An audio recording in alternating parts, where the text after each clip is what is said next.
Das ji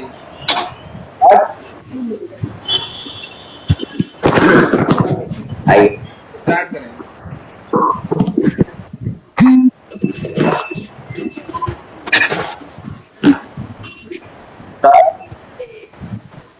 professor tele coordinator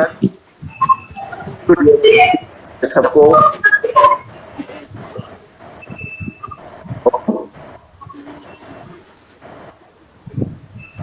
ये और प्रारंभ करने से पूर्व घटना करते हैं कोमलता से आंख बंद करें।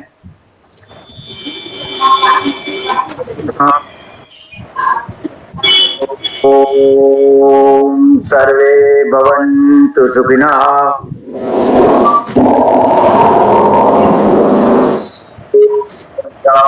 पश्यन्तु चित्तभाग् भवेत्। ओम दोनों हथेलियों का दर्शन करें।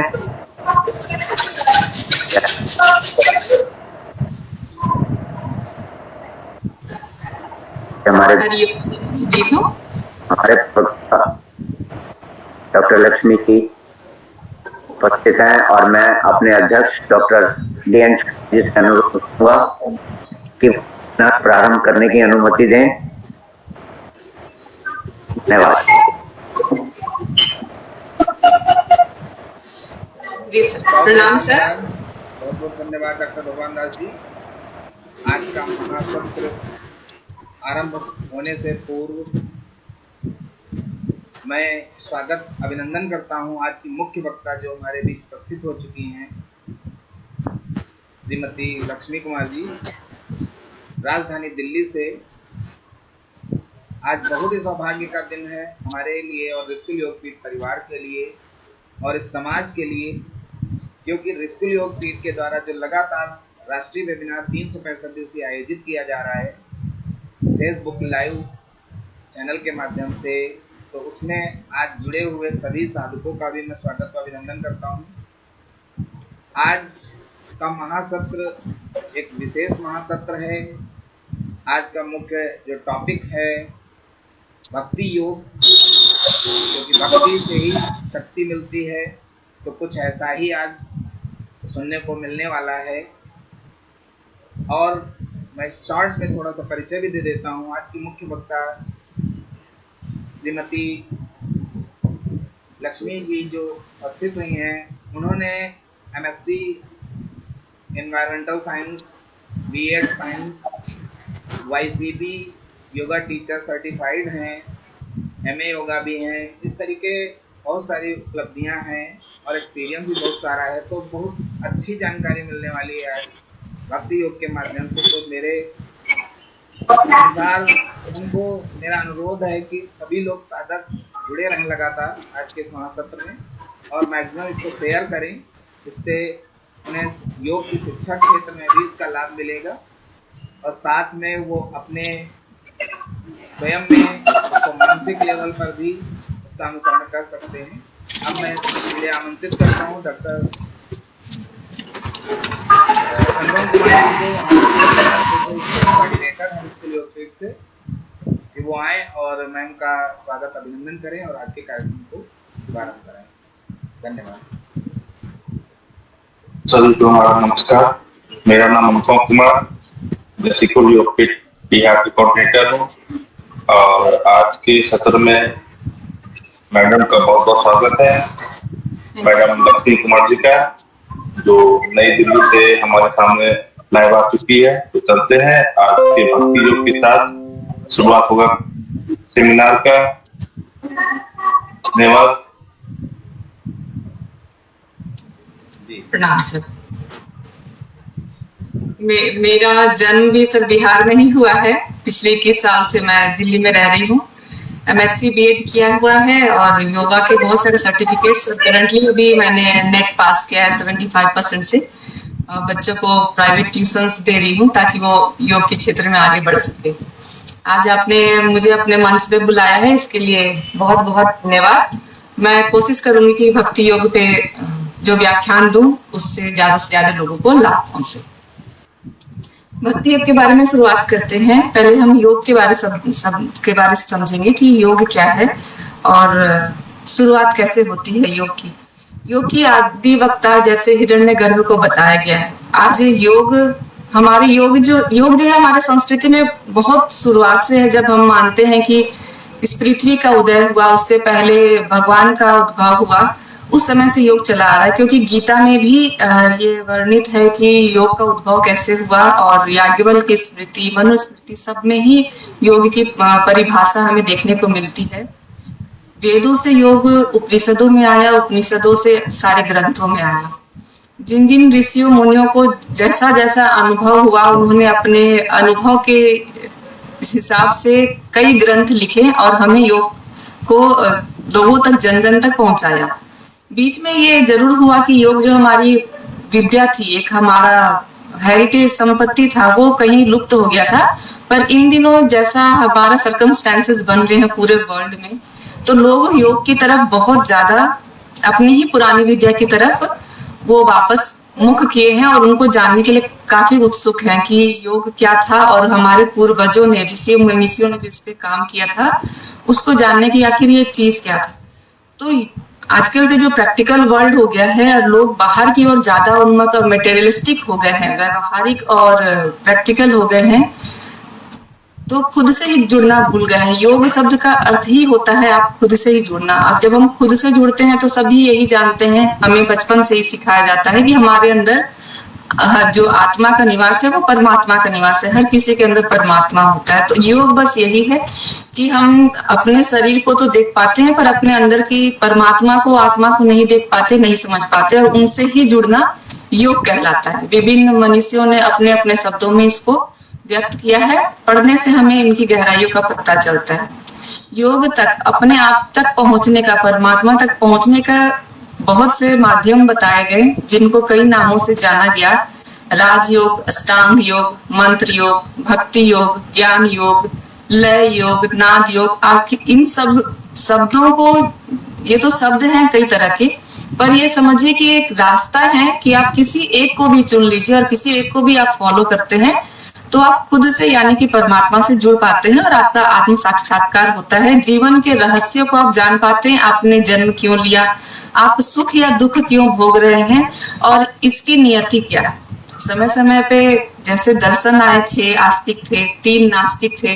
अल्टीमेटली उनका एक ही उद्देश्य रहा, हमें बताना कि हम ऐसा क्या करें कि हम अपने जो ये मनुष्य की जिंदगी है, जो दुखमय संसार बताया गया, और दुखों की हमारी जो भरमार है जिंदगी में, पूरे समाज में, उससे हम अपने आप को मुक्ति कैसे दिला पाए।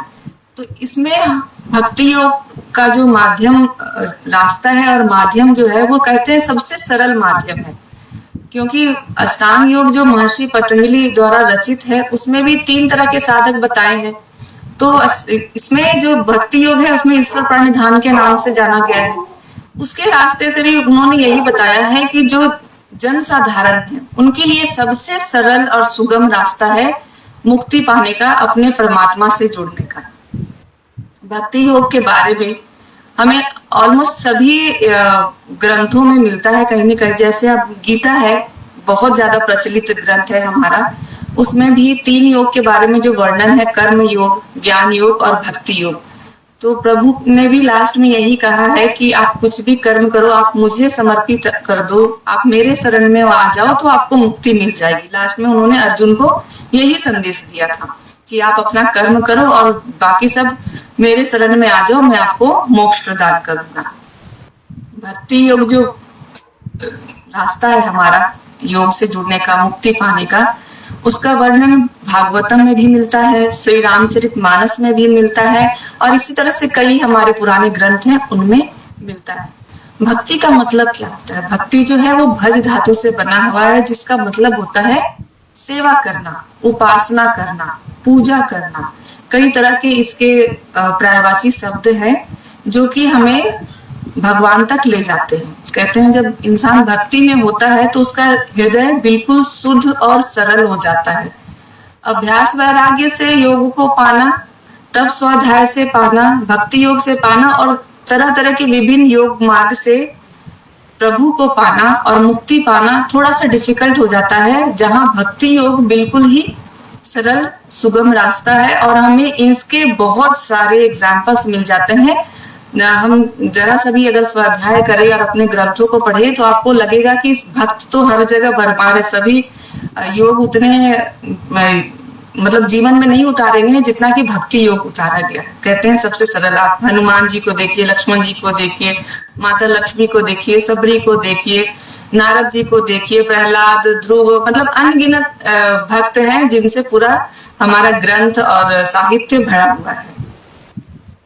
इसके भक्ति योग के बारे में जो हमें एक प्रकार मिलते हैं, उसमें हम 2 प्रकार से भक्ति योग के बारे में बताया गया है। एक तो होती है सकाम भक्ति, जहाँ पे हम अपनी इच्छा को सामने रखते हैं और तब हम प्रभु की उपासना करते हैं। एक होती है निष्काम भक्ति।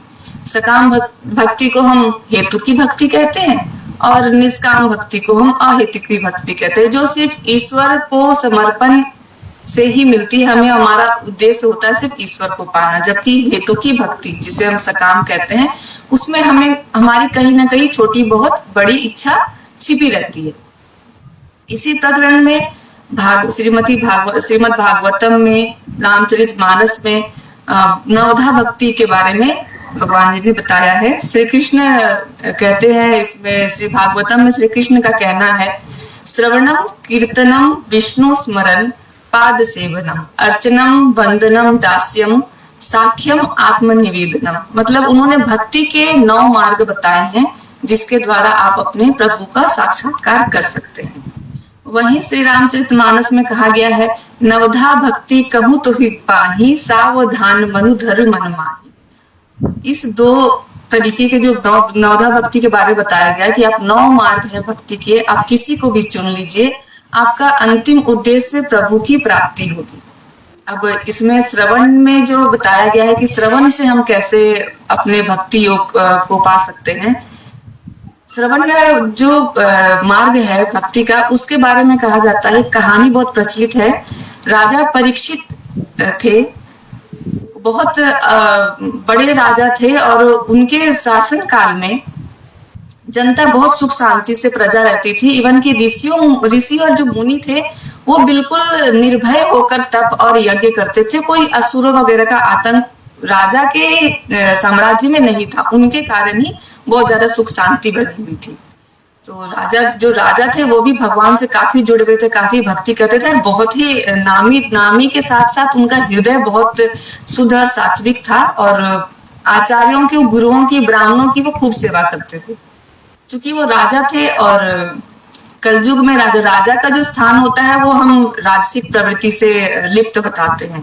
तो राजा एक बार वन में गए आखेट करने, तो पशुओं के पीछे भागते भागते, शिकार करते करते, दौड़ते दौड़ते उनको प्यास लग गई। तो उन्होंने आसपास ढूंढा जलाशय कोई मिल जाए जिससे अपनी प्यास बुझा सके।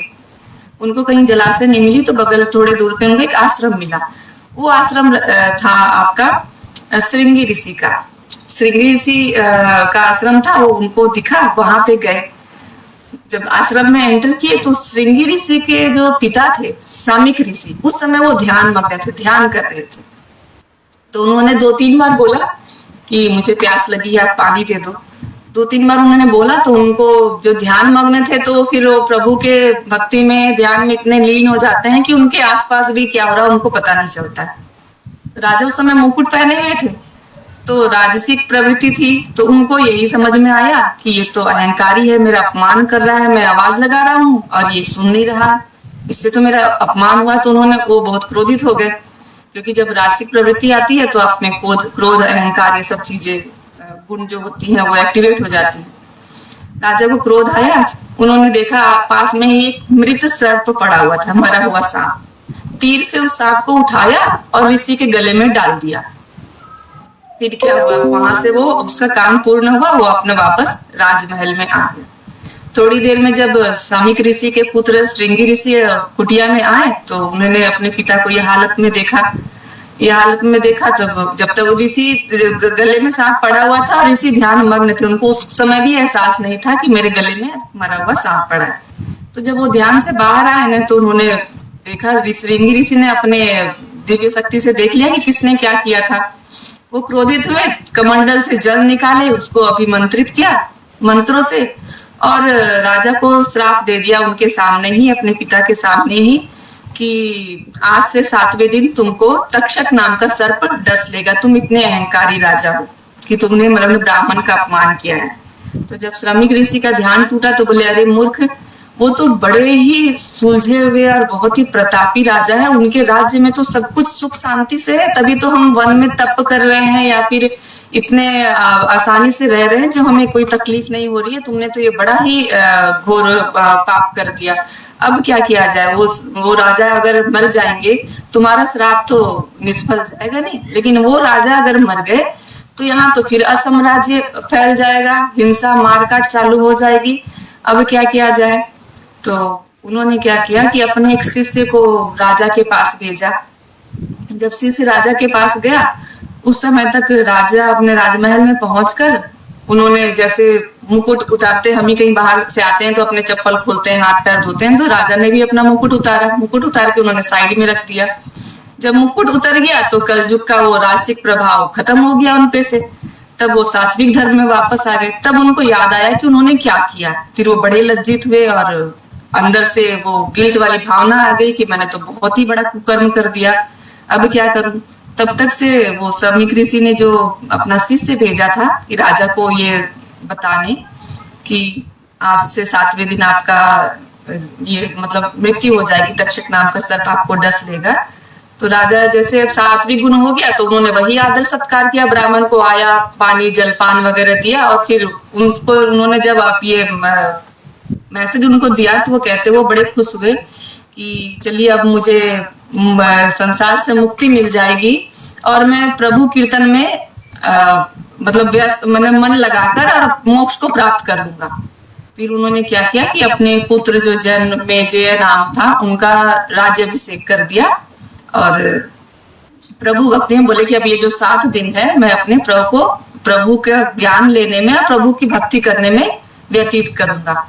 जब ये बात पूरी तरह से फैली तो बड़े बड़े ऋषि अंगिरस, गौतम, भारद्वाज, वशिष्ठ, सुखदेव, ये सारे वो उनसे मिलने आए। वो अपने गंगा के तट पे बैठ गए और सारे ऋषि उनसे मिलने आए। तो उन्होंने उन सबसे प्रार्थना यही की कि प्रभु ये 7 दिन है मेरे जीवन के, तो आप कुछ ऐसी कृपा करें जिससे मुझे प्रभु का और ज्ञान हो जाए और मैं उनकी भक्ति में रहूं।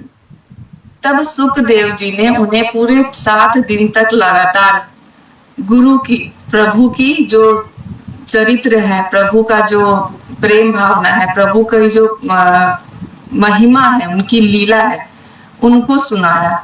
तब जाकर उन्होंने आपका राजा परीक्षित का इस तरह से 7 दिन प्रभु की भक्ति में बीता और वो फिर मुक्ति को प्राप्त हुए। तो श्रवण से हम यही समझते हैं कि प्रभु की भक्ति सुनना, कि हम प्रभु के चरित्र का, उनकी महिमा का, उनका गुणगान जो हम सुनते हैं उनसे भी हम भक्ति को पा सकते हैं। जैसे कीर्तन में एग्जाम्पल ले लीजिए, सुखदेव थे, उन्होंने प्रभु का कीर्ति ही गाया, यशो गान किया उनके सामने, जिस कारण से राजा परीक्षित को मुक्ति मिली। तीसरा जो हमारा भक्ति का मार्ग है वो है श्रवण, स्मरण। स्मरण मतलब याद करना, कि प्रभु को बार बार नित्य प्रति थोड़े थोड़े काल में लगातार याद करना। स्मरण का भी आप बहुत सारे कहानी से परिचित हैं। स्मरण में आप इनका लिख लीजिए, प्रहलाद का देखिए। प्रहलाद की कहानी, अभी होली का दहन हुआ है, होली तुरंत पार हुआ है, तो हम बचपन से ही स्कूल में बुक्स में पढ़ते आ रहे थे कि राजा हिरण्यकश्यपु थे जो बहुत ही दम्भी अभिमानी राजा थे और बहुत नास्तिक भी थे, किसी भगवान को नहीं मानते थे और अपनी प्रजा से भी यही कहते थे कि मैं ही भगवान हूँ, मेरी पूजा करो। इसके विपरीत जब उनको पुत्र प्रहलाद हुआ तो वो बचपन से ही विष्णु भगवान का भक्त रहा, शुरू से ही जाप करने लगा, नहीं सुनने लगा उनकी बात। तो उन्होंने वही कहा अपनी बहन को, होलिका को, जिसको शंकर जी का वरदान मिला हुआ था चादर के रूप में कि ये कभी अग्नि में जलेगा नहीं। तो उन्होंने वही किया कि अपनी बहन को बोला कि तुम ये चादर ओढ़कर और प्रहलाद को लेकर अग्नि में बैठ जाओ और तुम बच जाओगी और प्रहलाद इस तरह से जल जाएगा। उन्होंने कई तिकड़म और भी लगाए थे उसको मारने के लिए, लेकिन वो हर बार जीवित बच गया था क्योंकि वो हमेशा प्रभु स्मरण करता रहता था। और इसी परिप्रेक्ष्य में होलिका का चादर जो है प्रहलाद पे आ गया, होलिका जल गई और प्रहलाद बच गया। तो स्मरण में भी इतनी शक्ति है कि प्रभु के पास हमें, वो प्रभु के पास ले जाता है, प्रभु को हमारे निकट ले आता है। चौथा मार्ग है पाद सेवनम। पाद सेवनम, पाद मतलब पैर, चरण, प्रभु के चरणों की सेवा करना। रामायण लगभग शायद ही ऐसा कोई हिंदू होगा जो रामायण को नहीं जानता होगा, रामायण की कहानी से परिचित नहीं होगा। जब भगवान राम को 14 साल वनवास के लिए आदेश मिला अपने पिता से, तब वो अपने योगी का वेश धारण कर राजा की जो सारे आभूषण और वस्त्र होते हैं उसको महल में ही छोड़ वन में चले गए, चित्रकूट में जाकर वह रहने लगे। जब भरत को ये पता चला, वापस वो अपने नानी घर से आए तो प्रभु के पास वापस गए, बोले कि भैया ये राज्य आपका है, आप वापस चलिए और अपने राज्य संभालिए। तब राम ने उनको यही कहा था कि इस राज्य के हकदार तुम हो, इसे तुम संभालो, मैं अपने पिता के आदेश का पालन करूंगा। और जब उन्होंने मनाया और वो नहीं माने राम, तब उन्होंने उनके चरण पादुका को अपने सर में उठाकर ले आए राजमहल। और जो राजा की गद्दी होती है, सिंहासन जहाँ पे राजा बैठ के न्याय करते हैं या अपने राज्य की देखभाल करते हैं, उसी सिंहासन पे उन्होंने राम जी का चरण पादुका रख दिया और उनको ही अपना सर्वोपरि मानकर, उनके आदेश पर उनके कर्ता धर्ता बनकर और अपने राज्य 14 साल तक बिना राम के ही राज्य का कार्यभार संभाला। तो उन्होंने उनकी चरणों की सेवा की। जैसे आप लक्ष्मी जी को भी देखिएगा, विष्णु भगवान हमेशा ध्यान मग्न अवस्था में होते हैं और लक्ष्मी जी उनके पैर दबाते रहती है। तो ये भी एक पाद सेवन का मार्ग है, एग्जाम्पल है, उदाहरण आप कह सकते हैं। पांचवा आता है आपका अर्चनम। अर्चनम शब्द हम बहुत ज्यादा परिचित है पूजन से। पूजा जिसे हम नॉर्मल भाषा में कहते हैं, जो हम नित्य प्रति अपने घर में करते हैं, ओकेजनली करते हैं, कोई मनसा इच्छा पूरी हो जाए तब करते हैं, किसी की इच्छा रहे तब हम हवन करते हैं, पूजा करते हैं, तो उसे हम अर्चनम की इसमें शाखा में लेकर आते हैं। इसमें हम प्रभु की मूर्ति की या कहें कि आप प्रतिमा की या साकार रूप की पूजा करते हैं, जहां हम प्रभु को जल, नैवेद्य, आरती, दीपक, धूप, बत्ती, इन सब से प्रभु को प्रसन्न करते हैं, उनकी आरती, उनका गुणगान करते हैं। तो इस तरह से जो भी कथा पूजा घर में होती है, सत्यनारायण कथा हो जाए, गायत्री हवन हो जाए, इस तरह से हम पूजा करके जहां हमारा सारा सामान जो होता है पूजा का शुद्ध मन से, शुद्ध स्थल पे और बिल्कुल शुद्ध भावना से हम प्रभु को अर्पित करते हैं और यही कहते हैं, तेरा तुझको अर्पण क्या लागे मेरा। अगला जो मार्ग है वो वंदन का है। वंदन मतलब वंदना करना। वंदना हम कैसे करते हैं? वंदना के लिए हम ईश्वर का जो स्वरूप है उसकी पूजा करते हैं और हर जन साधारण में ईश्वर को देखते हैं कि प्रभु हर किसी के अंदर है। तो जो व्यवहार हम एक प्रभु से करते हैं तो वही व्यवहार हम सारे जनों से करते हैं। अपने माता पिता की वंदना करते हैं क्योंकि हम उन्हें अपना प्रभु मानते हैं, जन्मदाता मानते हैं। अपने आचार्यों की, ब्राह्मणों की जो हम वंदना करते हैं वो सब वंदनम के मार्ग में आता है। जैसे आप समझिए कि आज पहले जमाना में जब ऋषि कुल की जो परंपरा थी, गुरुकुल की परंपरा, तो वहां गुरु और शिष्य होते थे। तो जब तक शिष्य गुरुकुल में होते थे तभी आचार्य उनके लिए सब कुछ होते थे। आचार्य को हमने आज भी सबसे सर्वोपरि स्थान दिया है, प्रभु से भी ज्यादा स्थान दिया है कि गुरु गोविंद दोने खड़े काके लागू पाए, बलिहारी गुरु आपके जो गोविंद दिया मिला। कहते हैं कि भगवान हमें बिना गुरु के मार्गदर्शन के मिल नहीं सकते हैं। और इसमें श्रद्धा का बहुत अनमोल, समझिए कि अनमोल आपका रोल होता है, एक इम्पोर्टेंट रोल होता है कि आप बिना श्रद्धा के किसी चीज को नहीं पा सकते हैं, चाहे वो गुरु सेवा हो या प्रभु सेवा। अगला आता है दास्यम। जो नवधा भक्ति के मार्ग के बारे में बता रही हूँ उसमें दास्यम। दास्यम आप किसी चीज की दास्यता या गुलामी स्वीकार करते हैं, मतलब आपने अपने आप को दास नियुक्त कर लिया और आपके जो प्रभु हैं, जिनको आप मानते हैं उनको आपने अपना मालिक बना दिया। तो अपना आपने सब चीज उन पे विश्वास करके छोड़ दिया कि जो करना है मुझे यही करना है, यही मेरे प्रभु है और ये जो रास्ता दिखाएंगे वही सही है। मतलब उन्होंने अपनी स्वतंत्रता जो खो देते हैं और अपनी स्वतंत्रता को प्रभु चरणों में अर्पण कर देते हैं। कैसे आप एग्जाम्पल में जैसे हनुमान जी हैं, हनुमान जी जब पूरी जन्म से लेकर जब उनको बता दिया गया था कि आपको आपके प्रभु इतने टाइम तक मिलेंगे, तो उन्होंने प्रभु के मिलने से पहले ही राम नाम का जाप चालू कर दिया था। और जब उनको प्रभु मिले तो उन्होंने यही बोला कि मैं आज तक इसी दिन का इंतजार कर रहा था। और जब राम जी उनको मिल गए तो शायद उनके लिए दुनिया में कोई दूसरा रह ही नहीं गया, बस वो राम को इतने समर्पित थे 24 घंटे लगातार कि उन्होंने अपनी भक्ति की परीक्षा देने के लिए अपनी छाती चीर के भी दिखाई थी कि मेरे अंदर प्रभु हमेशा विराजमान है। तो मतलब हम जो कहते हैं कि अपनी सारी स्वतंत्रता प्रभु के अंदर समर्पित प्रभु को कर देते हैं। और इससे तो है ही कि जब आप प्रभु को समर्पित कर देते हैं तो प्रभु आपको मुक्ति के मार्ग पे ले ही जाते हैं। जैसे श्री कृष्ण भगवान ने, मैंने आपको पहले ही बताया कि श्री कृष्ण भगवान ने अर्जुन को लास्ट में यही कहा कि सब कुछ समर्पित करके और मेरे शरण में आ जाओ तो मैं मुक्ति प्रदान कर दूंगा। और जो भी अपने अंतिम समय में मुझे याद करता है या मुझे अपने आप को समर्पित कर देता है, मैं उसको मोक्ष के द्वार ले जाता हूँ। अगला मार्ग है साख्यम। साख्यम माने जहां प्रभु आपके मित्रवत आपका व्यवहार होता है। मित्रवत व्यवहार का बहुत बढ़िया एग्जाम्पल आपका देखिए, महाभारत से हमें कृष्ण और अर्जुन का मिल जाता है।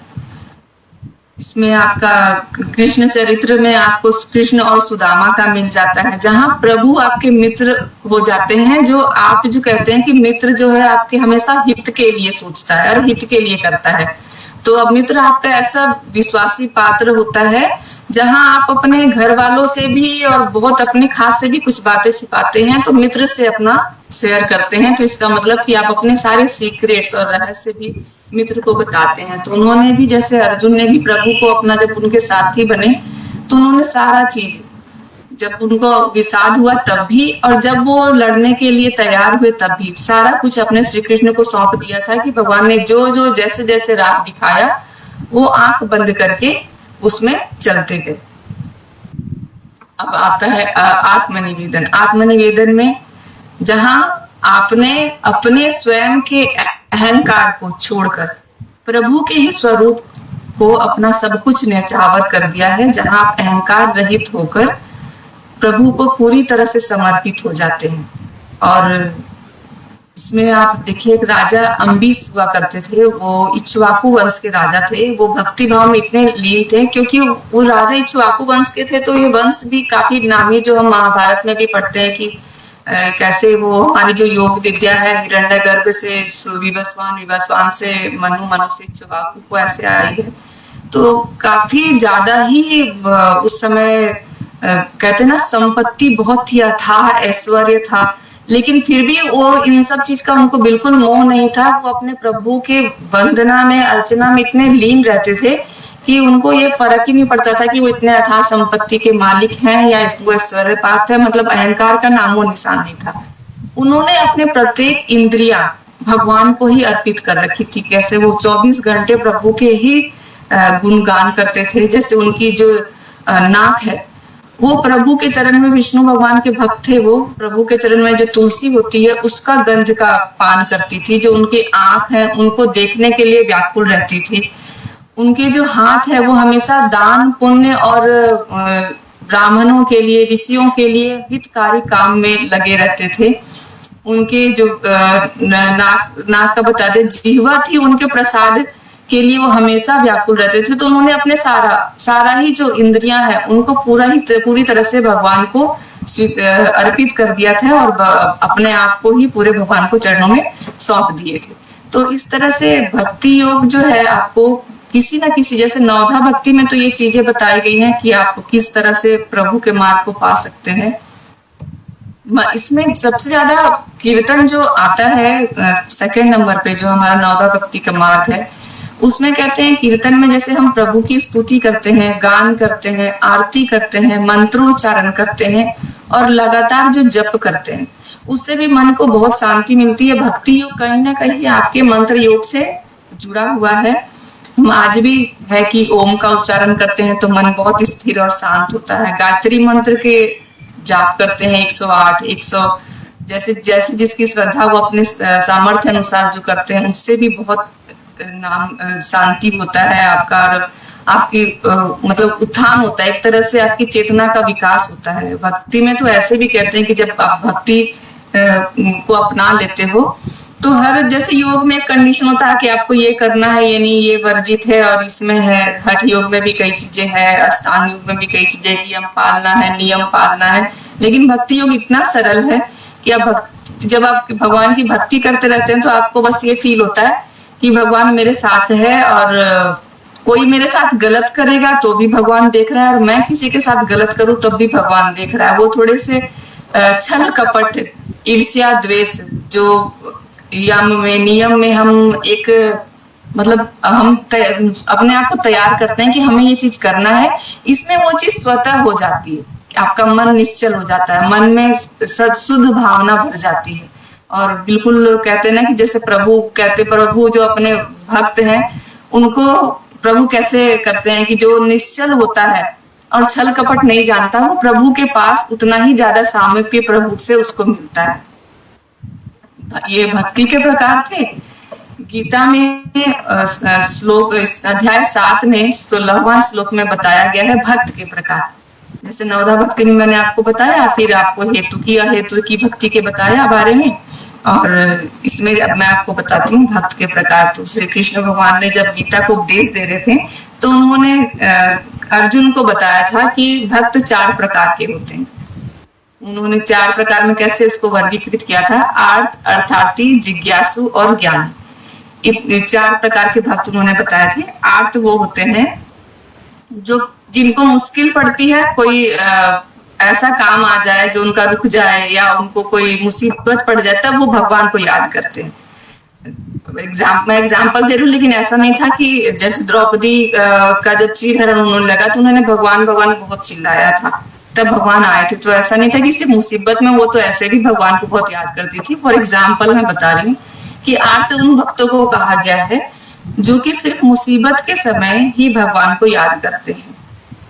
आस्तिक होते हैं लेकिन भगवान को मुसीबत के समय याद करते हैं। फिर दूसरे होते अर्थार्थी, जो धन की इच्छा से, पुत्र की इच्छा से, अच्छी नौकरी, अच्छा रहन सहन, ऐश्वर्य प्राप्ति के लिए जो भगवान को पूजते हैं, वो कि किसी इच्छा की कामना के लिए, और कोई काम पूरी हो जाए तो उसके लिए, धन्यवाद के लिए जो भगवान को पूछते हैं, उन्हें करते हैं अर्थार्थी। मतलब अर्थ का मतलब ही हो गया धन, और अर्थार्थी मतलब जो उसको अर्जन करता है वो। तो अर्थार्थी जो होते हैं वो अपनी मनोकामना के लिए भगवान का पूजन करते हैं। जिज्ञासु, जिज्ञासु वो होते हैं जैसे अब हम लोग हैं कि योग में हम आए तो अब हमारे अंदर बहुत जिज्ञासा होती है। हठ योग में क्या बताया गया, अष्टांग योग में क्या बताया गया, भक्ति योग में क्या बताया गया, भगवान का स्वरूप कैसा है, साकार रूप की पूजा करनी चाहिए कि निराकार की पूजा करनी चाहिए, कौन सा ज्यादा प्रभावशाली है। तो इस तरह से जो इनमें जिज्ञासा बनी रहती है भगवान को जानने के, भगवान को स्वरूप को। अब जो अध्यात्म में है वो भगवान के नित्य नए स्वरूप के बारे में पढ़ता भी है और जानता भी है। कहीं भी जैसे आज जो क्लास हो रही लाइव प्लेटफॉर्म पे, या कोई बुक हो गया, कोई सत्संग हो गया, यूट्यूब के वीडियोस हो गए, विकिपीडिया हो गया, तो हम जानना चाहते हैं ग्रंथों से, अपने पुराने ग्रंथों से, अपने आचार्यों से कि भगवान क्या चीज है, उनका अस्तित्व का, कहाँ से आए, कहाँ से शुरुआत हुई। उपनिषदों को पढ़ते हैं, मतलब वो हमेशा उनके अंदर जिज्ञासा वाली भावना होती है कि भगवान को कितना ज्यादा से ज्यादा जान सके। चौथे होते हैं ज्ञानी भक्त। ज्ञानी भक्त उनको बोले जिन्होंने भगवान के बारे में बहुत कुछ जान लिया है, और ये फाइनली जान लिया है कि भगवान ही सुप्रीम पावर है, और ये सारी जो संसार है, बोले ब्रह्म सत्य और जगत मिथ्या, जो शंकराचार्य ने कहा था कि वो समझ चुके हैं कि भगवान ही सर्वोपरि है, हम भगवान का ही अंश है, वापस हमें भगवान में ही लीन होना है। तो उसमें शांति से बस भगवान की आराधना, पूजा, उनको जो भी मार्ग मिलता है उसको अपनाते हैं और भगवान की इसमें लीन रहते हैं। तो उसमें भगवान ने श्री कृष्ण भगवान ने बड़े अच्छे से 4 प्रकार के भक्तों का वर्णन किया है। एक आर्त जो हमेशा मुसीबत में ही भगवान को याद करते हैं, अर्थार्थी जिनको जो अपनी मनोकामना के लिए, अर्थ अर्जन के लिए, ऐश्वर्य अर्जन के लिए भगवान को याद करते हैं, जिज्ञासु जिनको भगवान के बारे में जिज्ञासा होती है, उनको जानने की, उनके स्वरूप को जानने की, वो और ज्ञानी जो भगवान के स्वरूप को बहुत हद तक जान चुके हैं और अपने शांति से, बहुत प्रेम से भगवान के ही भक्ति में अपना जीवन व्यतीत करते हैं। सर ये है भक्ति योग के बारे में मुझसे जितना हुआ मैंने बताया। और अब नमस्ते सर, थैंक यू। बताइए, अब आप बताइए। बहुत बहुत धन्यवाद लक्ष्मी कुमार जी को।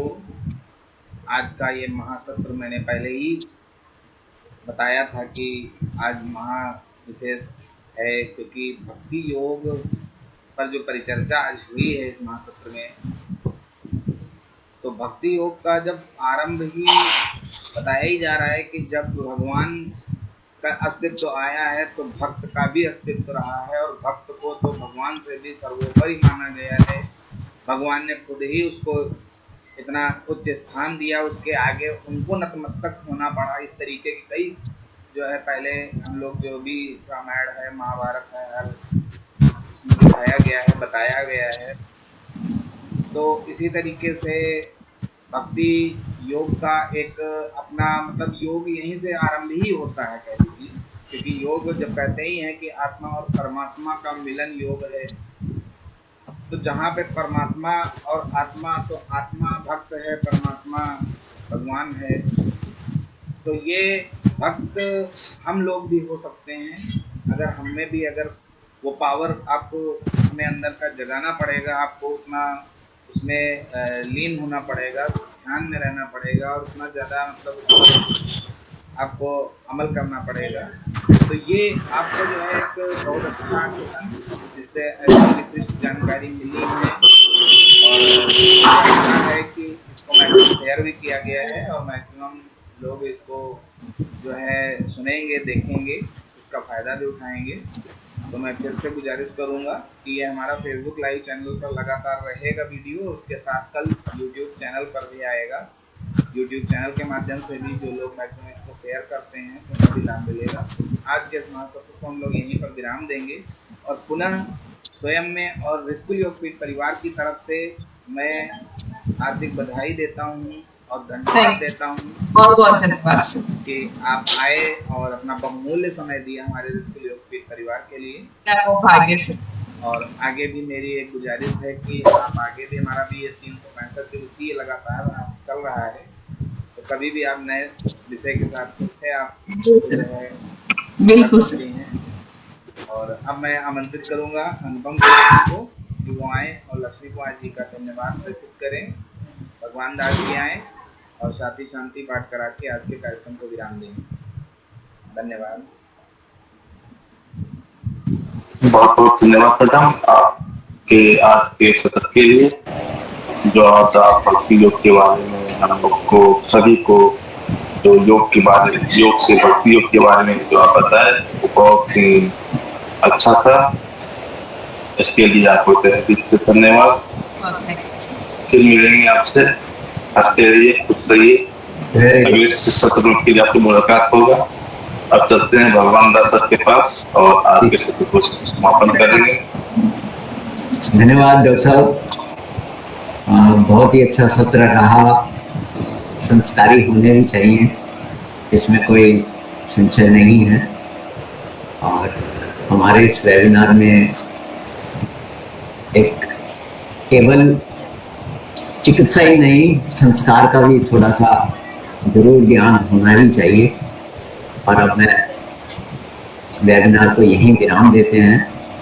आइए शांति पाठ करें, लंबा सांस लें।